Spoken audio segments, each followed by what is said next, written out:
और राज्य में मिले उससे ज्यादा 3,480 नए मरीज। राज्य में 1,393, बोकारो में 194 मरीज।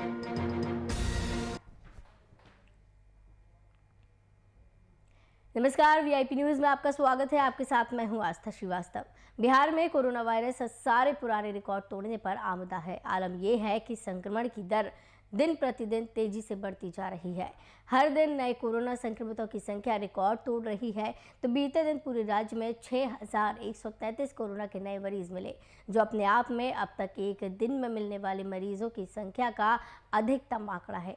स्वास्थ्य विभाग के मुताबिक पिछले 24 घंटे में 1 लाख से 1,236 लोगों का टेस्ट किया गया, जिसमें 6,133 पॉजिटिव पाए गए। इसके साथ ही बिहार में कोरोना के एक्टिव मरीजों की तादाद 29,078 हो गई है। जहां तक कोरोना वायरस संक्रमण से कुल मौतों की बात है, बिहार में अब तक 1,675 लोगों की जान जा चुकी है। कोरोना की पहली लहर में मरने वाले अधिकांश मरीज बुजुर्ग और अन्य बीमारियों से ग्रस्त थे, लेकिन इस बार ऐसा नहीं है। कुल मिलाकर आंकड़े डराने वाले हैं और अगर हम अभी भी नहीं चेते तो आने वाला समय और भयावह होगा, ये तय है।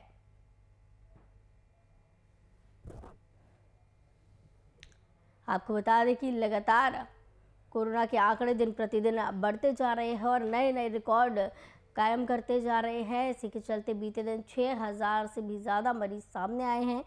कोरोना के आंकड़ों में जिस तरीके से उछाल देखने को मिल रहा है, बेहद गंभीर स्थिति देखने को मिल रही है। इसी के चलते कई राज्यों में वीकेंड लॉकडाउन लगा दिया गया है और नाइट कर्फ्यू का समय भी कई राज्यों में बढ़ा दिया गया है। कई राज्यों में लॉकडाउन की स्थिति बन चुकी है और बेहद गंभीर स्थिति देखने को मिल रही है। बिहार में भी कोरोना वायरस से बेकाबू होता हुआ नजर आ रहा है। पहली लहर की अगर बात करें तो कोरोना की पहली लहर में ज़्यादातर जिन लोगों की मौत हुई थी, बुजुर्ग थे या फिर किसी बीमारी से ग्रस्त लोग थे, लेकिन इस बार ऐसा कुछ सामने नहीं आ पा रहा है। बिहार में कोरोना के साथ मौत की लहर भी आ गई है। इस खबर की तमाम जानकारी के लिए हमारे साथ वरिष्ठ संवाददाता शशांक दुबे जुड़े हुए हैं। शशांक, जिस तरीके से ये कोरोना संक्रमण नए नए आयाम बुन रहा है, एक तरीके से कह सकते हैं कि उछाल इसमें देखने को मिल रहा है और 6,000 से ज़्यादा केस सामने आए हैं एक दिन के अंदर, क्या स्थिति देखने को मिल रही है? कितना हड़कंप पूरे स्वास्थ्य विभाग में मचा हुआ है? देखिए, अब जो स्थितियां बन रही हैं, एक एक दिन में 6,000 मामले आ रहे हैं और सबसे बड़ी बात है कि ये जो जितने भी मामले आ रहे हैं काफी क्रॉनिक है। नहीं, अब एक तरह से कहा जाए कि अलार्मिंग सिचुएशन आ गई है। स्वास्थ्य महकमा, हालांकि कल भी स्वास्थ्य विभाग ने समीक्षा की थी, मुख्यमंत्री ने समीक्षा की थी आईजीएमएस में जब वो गए थे, और उसके बाद उन्होंने कहा था कि किसी तरह की कोई दिक्कत नहीं है, ना बेड की कमी है और ना दवाइयों की कमी है, और उसके साथ साथ जांच और वैक्सीनेशन की भी पूरा इंतजाम है। लेकिन कहीं ना कहीं हर चीज की सीमा होती है। 3,000 एक्टिव केसेज इस वक्त बिहार में आ गए हैं और इसमें से एक बड़ी संख्या पटना में है, क्योंकि राजधानी है और यहाँ तमाम जगहों से जो ट्रेनें आती हैं तो तमाम जांच यहाँ पे होती है और बहुत सारे लोगों का यहाँ इलाज भी होता है। तो ऐसे में कहीं ना कहीं अब स्थितियां एक तरह से कहती कि विस्फोटक होते जा रही हैं और किसी तरह का कोई खास रिस्ट्रिक्शंस नहीं है।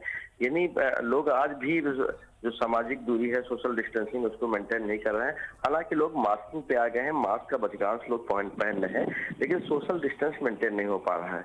उसके अलावा जो जांच का दायरा है वो भी राज्य सरकार ने काफी बढ़ा दिया है।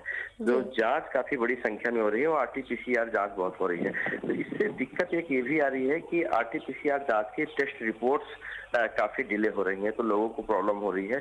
तो जांच का दायरा बढ़ाया, इसलिए तो ज्यादा केसेस डिटेक्ट हो रहे हैं। इसका ये मतलब है कि अगर जांच का दायरा और ज्यादा बढ़ जाए, यानी इसका मतलब कि बहुत सारे लोग अभी भी कोरोना पॉजिटिव हैं, लेकिन जितने लोगों का जांच किया जा रहा है उसमें से इतने निकल रहे हैं, तो इसका ये मतलब है कि संक्रमण काफी तेजी से फैल रहा है और सरकार को और ज्यादा अलर्ट रहने की जरूरत है। जी बिल्कुल। जिस तरीके से संक्रमण फैल रहा है और जैसा आपने बताया कि और जिस तरीके से जांचों के आंकड़े बढ़ते जाएंगे, ज़्यादा जांच होती रहेंगी, उतने ही ज़्यादा मरीज सामने आते रहेंगे। कहीं ना कहीं कोरोना वायरस है, लेकिन जांच नहीं हो पाने की वजह से संक्रमण सामने नहीं आ पा रहा। तो लापरवाही इस दौरान किसकी देखने को मिल रही है, क्योंकि सरकार तो लगातार प्रयास कर रही है कि ज़्यादा से ज़्यादा जाँच हो। जी बिल्कुल, सरकार का ये पूरा फोकस है कि देखिए जब ज्यादा से ज्यादा जांच होगी तो ज्यादा से ज्यादा जो कोरोना पॉजिटिव लोग हैं वो सामने आएंगे जिनको ट्रीटमेंट दिया जा सकेगा। तो ये एक अच्छी पहल है कि जांच ज्यादा हो, लेकिन जांच की भी एक सीमा होती है। बिहार में आज भी 1 लाख से ज्यादा जांच कल की गई है। 24 लोगों की मौत हो गई 24 घंटे के अंदर से, एक बहुत भयावह की स्थिति है। और जो संक्रमण का रेट है वो करीब बिहार में कहा जाए एक दिन में 22% मरीज बढ़ गए हैं, यानी 22% जो है एक्टिव केसेस बढ़े हैं। ये बहुत मुश्किल विषय है। तो एक तरह से कहा जाए कि एक चिंताजनक विषय है। सरकार को इसमें बहुत ज्यादा ध्यान देने की जरूरत है। और आम लोगों को, देखिए सरकार से ज्यादा आम लोगों को ध्यान देने की जरूरत है। जो लोग बाहर निकल रहे हैं वो कोशिश करें कि अवॉइड करें, कांटेक्ट में आने से बचें, क्योंकि अब ये नहीं पता चल पा रहा है कि क्योंकि कोरोना इतना ज्यादा स्प्रेड कर गया है कि अब कौन व्यक्ति पॉजिटिव है कौन निगेटिव है। और दूसरा एक विषय और है कि अब की बार एसिम्प्टोमेटिक ज्यादा है, नहीं उनके अंदर सिम्टम्स नहीं है लेकिन वो कोरोना पॉजिटिव है, जांच में आ रहे हैं। और शशांक जी, बिना सिम्टम्स के कोरोना पॉजिटिव कैसे व्यक्ति निकल रहे हैं? तो कोई ना कोई सिम्टम ऐसा देखने को क्या व्यक्ति के अंदर मिल रहा है जिसकी वजह से उसकी रिपोर्ट पॉजिटिव आ रही हो? देखिए पहले जो सिम्टम्स जो बताए गए थे कोरोना के जो सिम्टम्स है जब 2020 में लहर आई थी, अब की बार कुछ नए तरह के सिम्टम्स आए हैं जो पहले कोरोना के सिम्टम्स नहीं थे। जैसे दस्त आना पहले कोरोना का सिम्टम नहीं था, लेकिन अगर किसी व्यक्ति को इस वक्त दस्त आ रही है, वोमिटिंग टेंडेंसी आ रही है, तो वो भी कोरोना का एक लक्षण हो सकता है। पहले आमतौर पे जो रेस्पिरेटरी ट्रैक्ट में इन्फेक्शन होता था, जो सांस लेने की नली में इन्फेक्शन होता था, वो ज्यादा शिकायत होती थी, जिससे व्यक्ति को खांसी आती थी, सूखी खांसी आती थी, सीने में दर्द होता था, फीवर होता था।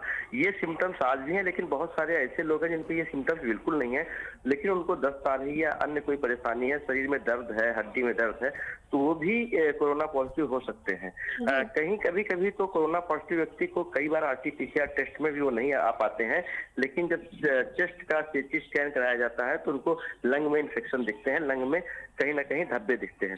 तो अब कोरोना का जो स्ट्रेन है, जो ब्रिटेन वर्जन है, इस तरह से कहा जाए जो यूके वर्जन है, वो वर्जन भी अब चूंकि भारत के अंदर आ चुका है, तो कहीं ना कहीं एक अजीब सी स्थिति है। इसी वजह से लोगों को ज्यादा सतर्कता रखने की जरूरत है, अनवांटेड निकलने की जरूरत नहीं है, सोशल डिस्टेंसिंग मेंटेन करने की जरूरत है। और साथ में ये कोशिश करें कि जिन लोगों से उनका परिचय नहीं है या जो लोग बाहर से हैं उनके टच से दूर रहें। तो तमाम चीजें हैं जो आम लोगों ने करनी है, क्योंकि सरकार के पास अपनी सीमाएं हैं और सरकार आपको इन्फेक्टेड होने के बाद ही ट्रीटमेंट देगी।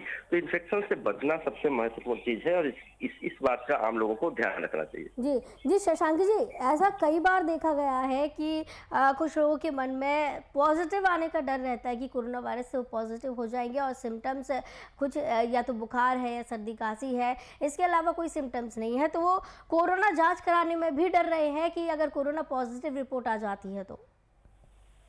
बिल्कुल, बहुत सारे लोग ऐसे भी हैं जो प्रिकॉशनरी कोरोना का टेस्ट करा भी रहे हैं और बहुत सारे ऐसे लोग हैं जो सिम्टम्स आने के बाद इस वजह से डर रहे हैं कि कहीं कोरोना पॉजिटिव आ गए तो उनको या तो आइसोलेट कर दिया जाएगा या इनको कहीं भर्ती होना पड़ेगा। तो देखिए, ये किसी चीज को छिपा लेने से वो चीज चली नहीं जाती है। और किसी व्यक्ति को अगर कोई सिम्टम्स है, स्वास्थ्य विभाग की पूरी तरह से गाइडलाइन है, पूरी तरह से निर्देश है कि अगर किसी को कोई सिम्टम्स आता है तो वो जांच जरूर करा ले और डॉक्टर से मिलकर जांच जरूर करा ले, क्योंकि जांच होने के बाद अगर आप कोविड निगेटिव हैं तो अच्छी बात है, अगर पॉजिटिव हुए तो आपको समय रहते हुए ट्रीटमेंट दिया जा सकता है, क्योंकि ये एक ऐसी बीमारी है जिससे न सिर्फ आप प्रभावित होते हैं, अगर आपने छिपा लिया है तो आप अपने परिवार के साथ भी धोखा कर रहे हैं, परिवार को भी मुश्किल में डाल रहे हैं और परिवार के साथ साथ शशांक जी, कहीं ना कहीं कुछ लोग ऐसा मतलब ये जो मन में बात आती है इसके चलते घर में ही दवाई लेने का या घर में ही इलाज करने की भी कोशिश कर रही हैं।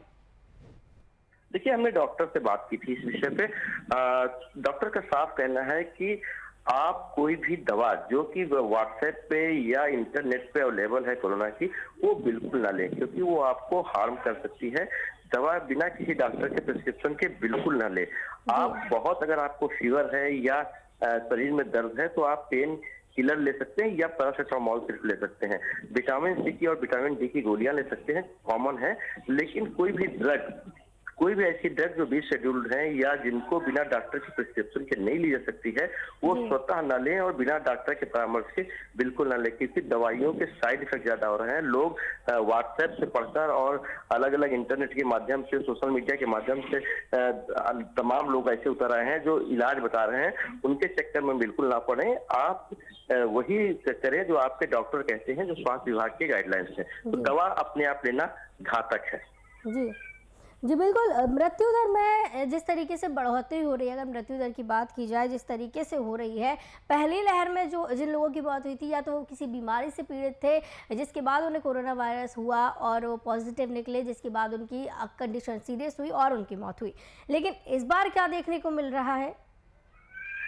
देखिए, इस बार भी बहुत सारे ऐसे लोगों की मौत हो रही है जो पहले की बीमारी से संक्रमित थे, लेकिन इस बार जो मौत का आंकड़ा है वो यूथ में ज्यादा है। एक चौंकाने वाला भारत सरकार का भी, WHO का है कि यहाँ पर इसकी बार जो मौत की दर है वो यंग एज के लोग को ज्यादा है। और इसका ये एक स्पष्ट बात है जो स्वास्थ्य विभाग ने बताया है कि जो बुजुर्ग लोग हैं या जो लोग पहले से बीमार है, उन लोगों ने सतर्कता बना रखी है, लेकिन जो लोग बेपरवाह हो गए हैं वो संक्रमित हो रहे हैं और संक्रमण के कारण उनकी मौत हो रही है। तो कहीं ना कहीं लापरवाही और बेपरवाही भी इसका मौत का कारण बन रही है या संक्रमण फैलने का कारण बन रही है। क्योंकि देश में अभी तक कोई बहुत कड़ा निर्णय नहीं लिया गया है, इसलिए लोग भी निश्चिंत है और बाजारों में घूम रहे हैं। हालांकि सरकार की कड़ाई से पहले खुद को अनुशासित रखना जरूरी है, नहीं तो अगर सरकार कड़ाई करती है तो लोगों का दिनचर्या बिगड़ेगी। जी बिल्कुल। सरकार तो अपनी तरफ से पूरी कोशिश कर ही रही है, कहीं ना कहीं जनता को भी फिक्र करने की ज़रूरत है, जागरूक रहने की ज़रूरत है। बहुत बहुत धन्यवाद शशांक दुबे, वरिष्ठ संवाददाता, हमारे साथ जुड़े हुए थे इस खबर की तमाम जानकारी के लिए।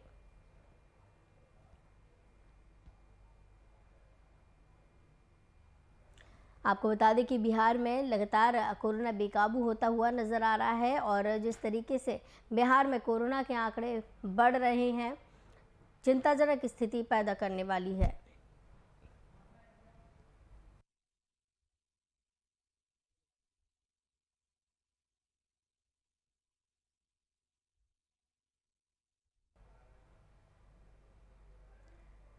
तो बिहार में एक दिन में आप मृत्यु दर की बात करें तो एक दिन में 24 लोगों की मौत हुई है और बीते दिन 6133 नए मरीज सामने आए हैं। बिहार में लगातार कोरोना बेकाबू होता हुआ नजर आ रहा है और जिस तरीके से अस्पतालों की भी व्यवस्था की गई है, प्रशासन तमाम दावे करती है, तमाम वादे करती है, तमाम तरीके की जो है सुविधाएं दे रही है, लेकिन कहीं ना कहीं अस्पताल प्रबंधन की तरफ से जनता तक सारी सुविधाएं नहीं पहुंच पाती हैं, कुछ ना कुछ कमी रह जाती है और कहीं ना कहीं जनता के मन में भी कोरोना वायरस से पॉजिटिव आने का डर बना रहता है, जिसकी वजह से कुछ लोग जांच नहीं कराते हैं और कुछ लोग घर में ही इलाज लेने की कोशिश करते हैं। लेकिन जब डॉक्टरों से इस बारे में बात की गई तो उनका साफ तौर से कहना था कि घर में इलाज करने की कोशिश ना करें।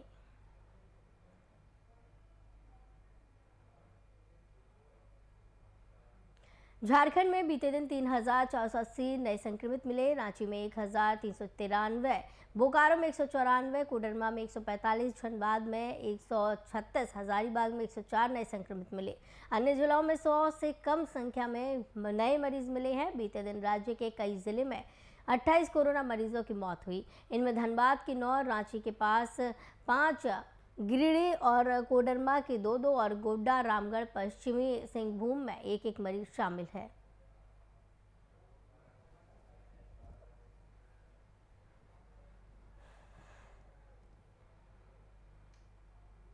इस खबर की तमाम जानकारी के लिए हमारे साथ रांची से संवाददाता कुमार कामेश सीधे जुड़े हुए हैं। कामेश, जिस तरीके से लोगों की मौत हो रही है, इतनी बड़ी संख्या में एक दिन में लोगों की मौत हो रहा कोरोना वायरस की वजह से बेहद गंभीर स्थिति पैदा करने वाली है। कहीं ना कहीं मौतों के आंकड़ों ने अब सरकार की चिंता बढ़ा दी है।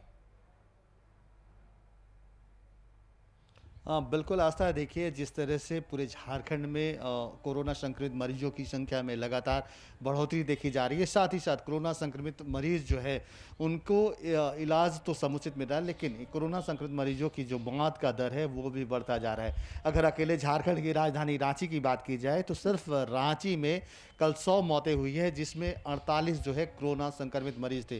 तो एक और यह देखा जा रहा है कि कोरोना का जो दूसरा स्ट्रेन जो है उसका असर जो है कहीं ना कहीं अब पहले की अपेक्षा ज़्यादा घातक है और उसके परिणाम भी अब सामने आने लगे हैं।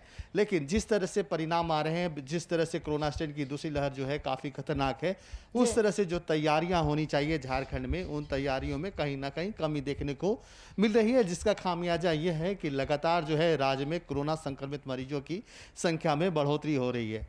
कल जिस तरह से 100 लोगों की मौत हुई अकेले राजधानी में, उसमें से 48, मैंने पहले भी कहा कि 48 मरीज ऐसे 48 सब ऐसे थे जो कोरोना संक्रमित थे। और ऐसे में जिस तरह से राज्य सरकार को जो पहल करनी चाहिए, हालांकि कल एक हाई कमेटी की बैठक जो है मुख्यमंत्री हेमंत सोरेन की अगुवाई में जरूर हुआ है, लेकिन वो भी बैठक जो है किसी ठोस नतीजे पे नहीं पहुंचा। आज फिर दूसरी बार जो है उसी बैठक पर लेकर मंथन होगी और मंथन के बाद कोविड-19 से जिस तरह से कोविड-19 के मरीजों की संख्या में इजाफा हो रहा है और कोविड-19 के संक्रमित होने के बाद राज्य की क्या स्थिति है, इस पर मंथन होनी है। और इस मंथन के बाद जो ठोस निर्णय है वो निर्णय निकल के आएगा। आपको बता दें कि कल की बैठक में जिस तरह से यह चिंता जताई गई, एक और केंद्र सरकार ने कई राज्यों के लिए कई स्पेशल ट्रेनें चलाई हैं, जिससे वहाँ के जो मजदूर हैं जो बाहर काम करने के लिए जाते हैं दूसरे राज्यों से, वो झारखंड में आ सके।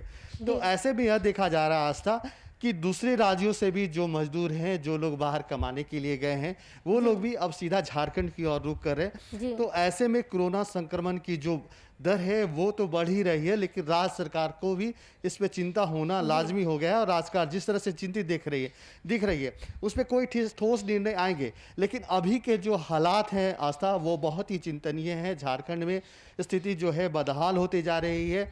लगातार जो है कोरोना संक्रमित मरीजों की संख्या में इजाफा हो रहा है, कोरोना संक्रमण के कारण लोगों की मौत हो रही है। लेकिन जिस तरह से आनन फानन में हाई लेवल कमेटी की बैठक मुख्यमंत्री हेमंत सोरेन ने बुलाई है, जिसमें स्वास्थ्य मंत्री, स्वास्थ्य सचिव और मुख्य सचिव मुख्य रूप से उपस्थित थे। साथ ही साथ कई जिला के जो हैं जिला उपायुक्त और सिविल सर्जन से एक एक कर राज्य के हालात के बारे में चर्चा की गई है। तो अभी जो सामने स्पष्ट होकर आ रहा है कि राज्य सरकार जो है सिर्फ अपने जो संसाधन कम हैं, कोविड-19 से बचने के लिए जिन संसाधनों की ज़रूरत है, उन संसाधनों में जो बेसिक चीज़ें हैं उसकी भरपाई करने का प्रयास कर रहा है। ठोस निर्णय की बात की जाए तो अब तक जो है राज्य सरकार को पहले स्ट्रेन कोरोना का जो पहले का दौर था और अब का दौर है, इन दोनों दौरों के बीच में काफ़ी समय मिला था, लेकिन राज्य सरकार ने इसे कोई सबक नहीं लिया, जिसका खामियाजा है जो है वो राज्य सरकार को भुगतना पड़ रहा है। हालांकि राज्य सरकार पहली ने लहर और दूसरी लहर के बीच में कुछ समय ऐसा आया था जब कोरोना के मरीज नहीं मिल रहे थे या फिर कुछ कम मात्रा में मिल रहे थे। इस दौरान अगर सरकार चाहती तो जो भी संसाधनों की कमी थी उनको पूरा कर सकती थी, लेकिन इस दौरान सरकार की तरफ से तमाम प्रयास नहीं किए गए। और अब जब कोरोना का विस्फोट हो रहा है तो सरकार चिंतित नजर आ रही है, बैठक पर बैठक कर रही है, लेकिन नतीजा शून्य है। बिल्कुल आशा, देखिए राज्य सरकार जो है बैठकें कर रही है, लेकिन बैठक के जो परिणाम सामने देखने चाहिए थे वो परिणाम अब तक सामने नहीं आ रहे। अब तक सिर्फ घोषणाएं हुई है कि राज्य सरकार जो है 6 RT-PCR मशीनें खरीदेगी। देखिए मशीन खरीदने की अब बात आ रही है, लेकिन ये बातें पहले हो जानी चाहिए थी, ये खरीदारी पहले हो जानी चाहिए थी, जिससे कोरोना स्ट्रेन का जो दूसरा लहर है, इस लहर में जिस तरह से मरीजों की संख्या में इजाफा हो रही है, मौतें हो रही है, जाँच रिपोर्ट जो कोविड-19 से संक्रमित मरीज हैं, जो उन मरीजों के जो जांच की सुविधाएं होनी चाहिए थी, उन सुविधाओं को बहाल कर रखने के लिए जिन चीज़ों की ज़रूरत थी उसकी खरीदारी की बात अब कही जा रही है। साथ ही साथ कोविड-19 के जो मरीज हैं उनके लिए एक स्पेशल अस्पताल चालू करने की, ना तो राज्य सरकार के अधीन वो अस्पताल होगी, लेकिन सबसे बड़ी बात है कि ये CCL के अधीन, CCL की जो अपनी अस्पताल है रामगढ़, वहाँ पे 150 बेड का अस्पताल जो है, कोविड अस्पताल जो है, राज्य सरकार उसको कन्वर्ट करने की बात कर रही है। लेकिन यह भी चंद दिनों के लिए होगा। इस पे जब कोविड-19 के जो संक्रमण है वो खत्म हो जाएगा तो फिर यह अस्पताल जो है वो CCL को शिफ्ट कर दी जाएगी। लेकिन ऐसी आपदा जो आती है, ऐसी आपदा से लड़ने के लिए राज्य सरकार कितनी तैयार है, ये जो है परिणाम जो है झारखंड में जो अब की स्थितियां हैं वो स्थितियां जी। स्पष्ट बता रही है कि किसी भी तरह से आपदा से लड़ने के लिए राज्य सरकार पूरी तरह से तैयार नहीं है। आनन जी। फानन में राज्य सरकार जो है फैसले जरूर ले रही है, जी। लेकिन इन फैसलों को पूरा करने में या ये जो घोषणाएं कर रही है उन घोषणाओं को पूरा करने में समय लगेगा। तब जी, तक जो है बिल्कुल स्थितियां बद धरातल से पर कुछ भी बदतर नजर होती नहीं आ जाएगी। रहा है। आस्था, सरकार के द्वारा जो भी घोषणाएं की गई है, सरकार की जो योजनाएं हैं या फिर सरकार के द्वारा जो कुछ भी कहा गया है कोविड मरीजों को सुविधाएं देने के बारे में, ऐसा कुछ भी नजर तो नहीं आ रहा है और कहीं ना कहीं इस दौरान परेशान जनता को होना पड़ता है। बिल्कुल आस्था, देखिए केंद्र सरकार ने जिस तरह से कई स्पेशल ट्रेनें चलाई हैं, अभी राज्य के जो हालात हैं लगातार कोविड-19 के संक्रमित मरीज मिल रहे हैं। अब स्पेशल ट्रेनों के चलने से जो है प्रतिदिन जो है हजारों लोग जो है दूसरे राज्यों से झारखंड में प्रवेश कर रहे हैं। तो ऐसे में जो वर्तमान स्थिति बनेगी या आने वाली जो दिन है वो झारखंड के लिए बहुत ही खतरनाक साबित हो सकते हैं, क्योंकि कई ऐसे राज्य हैं जो कोरोना के लहर में पूरी तरह से संक्रमित हैं और वहाँ के लोग जब उन राज्यों से अपने राज्य में आएंगे, झारखंड में आएंगे, तो यहाँ उन लोगों के द्वारा कोरोना संक्रमण जो है और फैलेगा। हालांकि देखिए जो लोग आ रहे हैं उनको स्टेशन पे, रेलवे स्टेशन पे जांच की वैकल्पिक व्यवस्था जरूर कर दी गई है, लेकिन उस जांच से देखिए जांच के बाद ऐसी कोई व्यवस्था नहीं की गई है कि जो कोविड-19 से संक्रमित मरीज आ रहे हैं उनको तुरंत क्वारंटीन कर दिया जाए जो पहले कामेश जी, किया जाता बिल्कुल था। कुछ छोटी मोटी व्यवस्था सरकार की तरफ से तो कर दी गई है, तमाम घोषणाएं भी कर दी गई है, लेकिन धरातल पर ऐसा कुछ भी देखने को नहीं मिल रहा है कि कोविड-19 से निपटने के लिए कोई बड़े इंतजाम किए गए हो सरकार से। और बीच में जो भी समय मिला था सरकार उस दौरान तमाम बड़े फैसले ले सकती थी, तमाम सुविधाएं मुहैया करा सकती थी, लेकिन सरकार ने इस दौरान ऐसा कुछ नहीं किया और अब आनन फानन में बैठकें कर रही है और लगातार एक के बाद एक बातें कर रही है। बहुत बहुत धन्यवाद कुमार कामेश हमारे साथ जुड़े थे इस खबर की तमाम जानकारी के लिए।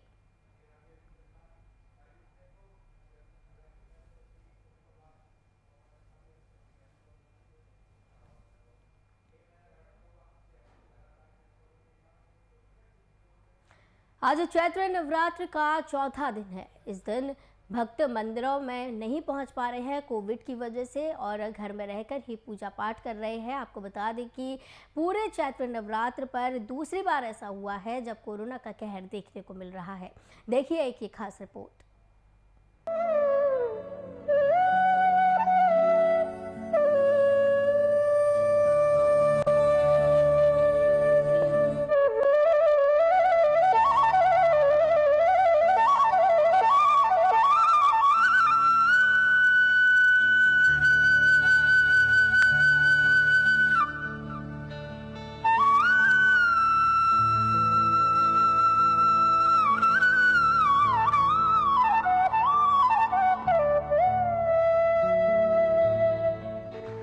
आज चैत्र नवरात्रि का चौथा दिन है।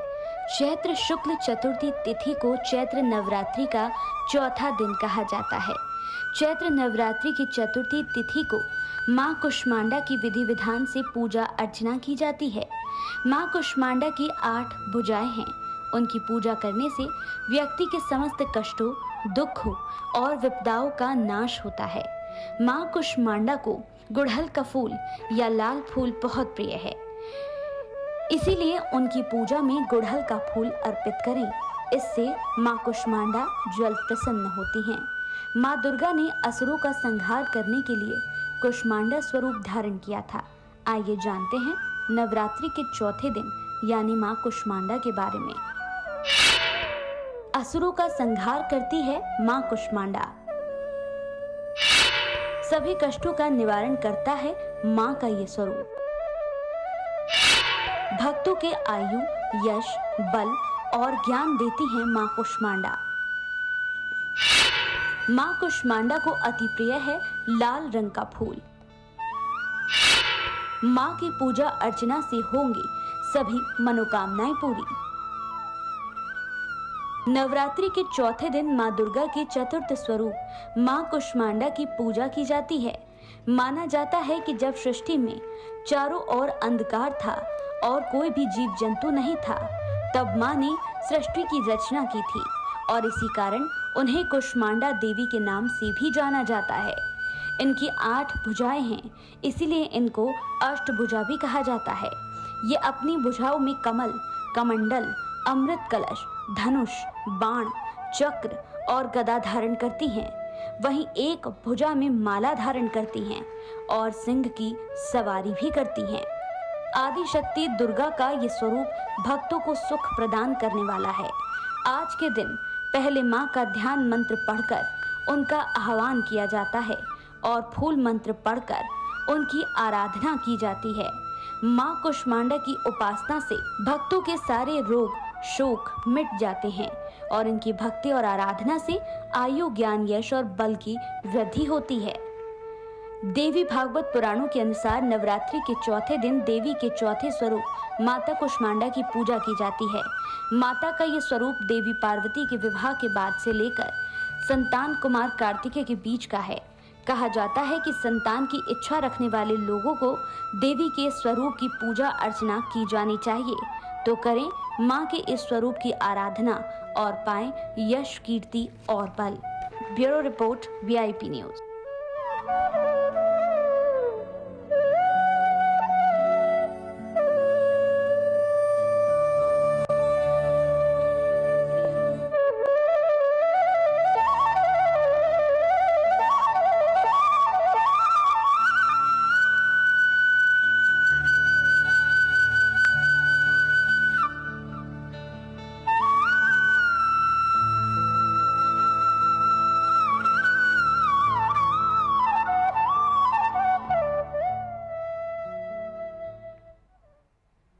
VIP न्यूज़ के बुलेटिन में फिलहाल इतना ही। मुझे दीजिए इजाज़त। नमस्कार।